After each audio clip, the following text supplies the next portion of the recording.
Pupunta ako ng Starbucks kasi meron tayong imi-meet na student. Private lesson, private English lesson. Ito yung part-time ko dito sa Japan.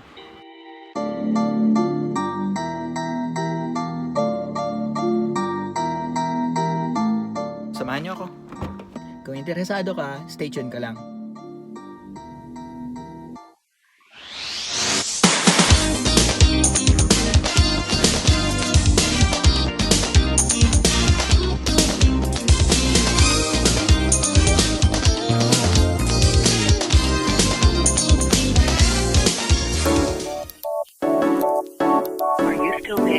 To delete this message, press 7. To save it in the archives, press 9. To hear more options, press 0.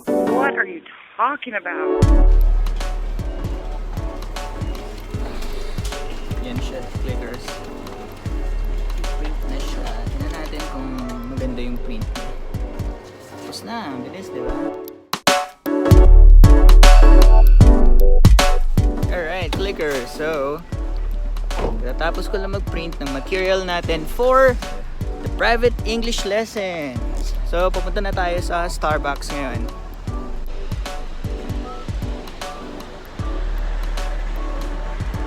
Yeah! So, this is Yamagata! Sigaw-sigaw lang tayo dito. Wala silang pakialam. Tara! Malilate na ako. Kwentuhan tayo mamaya. Right?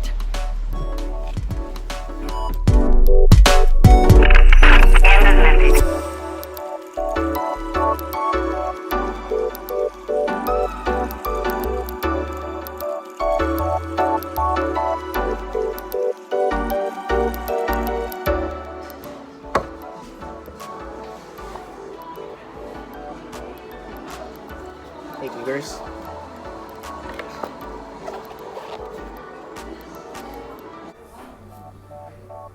Receptionist.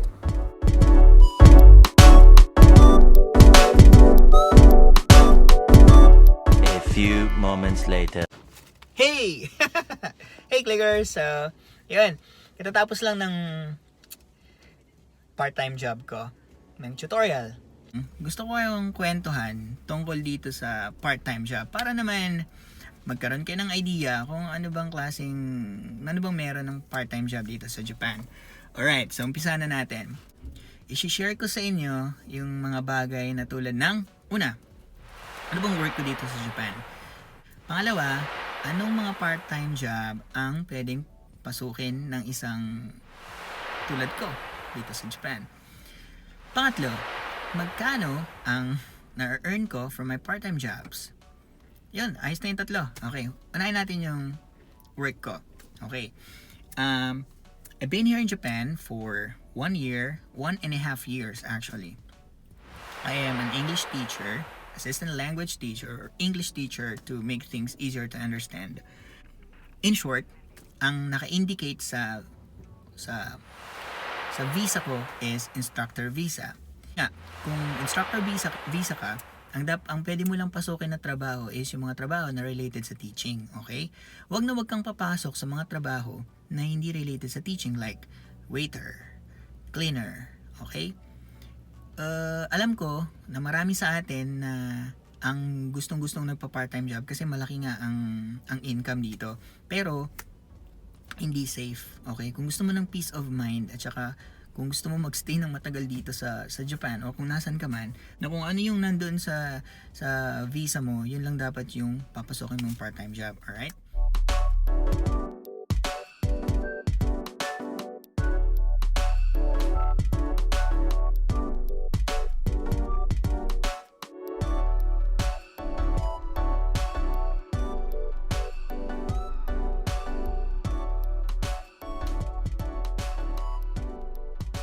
Pangatlo, anong part-time job ko? Obviously, it's a private English tutorials to private individuals. Magkano ang rate ko bilang isang tutor?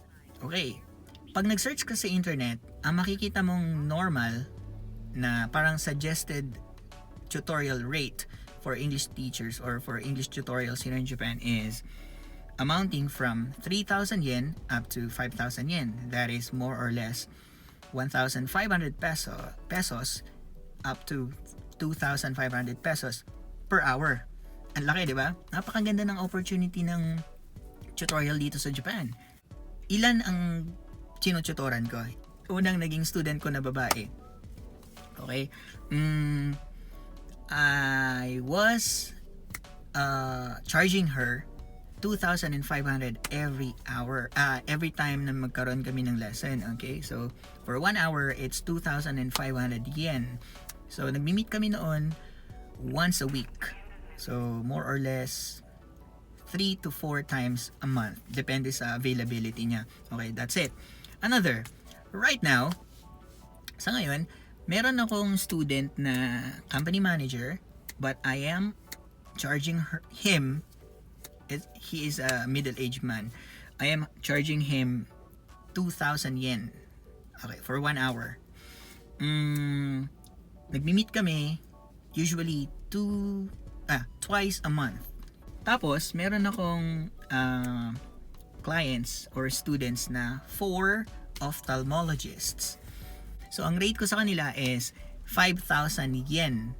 Apat sila na sabay-sabay. 5,000 yen for 1 hour. Okay, 1 single lesson. And minimit ko sila ng twice a month. Okay? Minsan, first week of the month. Minsan, third week or last week of the month. Ayan. So, for ophthalmologists. Another, nirecommend ako nitong mga ophthalmologist sa 2 hospital staff. Kaya meron akong 2 hospital staff na tinuturuan ng 40 to 50 minutes only. And recently, merong nag-contact sa atin na bagong students. Hospital staff din sila. 12 hospital staff. Okay? Usually, minimit namin kasi I ask for an assistance from my girlfriend, Gladys, na tulungan ako para hati na lang kami dun sa income. Kasi alam ko naman sa sarili ko na hindi ko kayang i-accommodate lahat ng 12 na yun for a single hour. I wanna give them a quality service. Okay? It's not just about money kasi. Naisip ko, gusto kong bigyan sila ng quality service para nang sa ganun, magstay sila sa akin. I mean, hindi nila kami bitawan, okay? Always remember na kapag nagsaserve ka tayo, always give your best quality service para nang sa ganun, mapagstay nyo sila, okay? Aanin mo yung minsan mo lang sila minute kasi kailangan mo yung pera na yon sa month na yon. Whereas, gagandaan mo yung lesson mo every now and then na magmi-meet kayo nang sa ganun. Every now and then, meron silang ilulook forward na bagong lesson or may excite sila dun sa lesson mo. 'Di ba? Yun ang strategy dun. Kung gusto mong i-maintain sila, bigyan mo sila ng quality service at makikita naman nila yan eh. Okay? Alright, so maraming salamat sa panonood.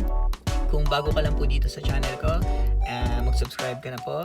Maraming salamat in advance. And kung nagustuhan mo tong video na to, please like the video. And yun yung encouragement ko na gumawa pa ng mga video na katulad dito about my experiences here in Japan. Alright, so maraming salamat and kita-kita ulit tayo sa susunod na video. Good night! Uwi na ako.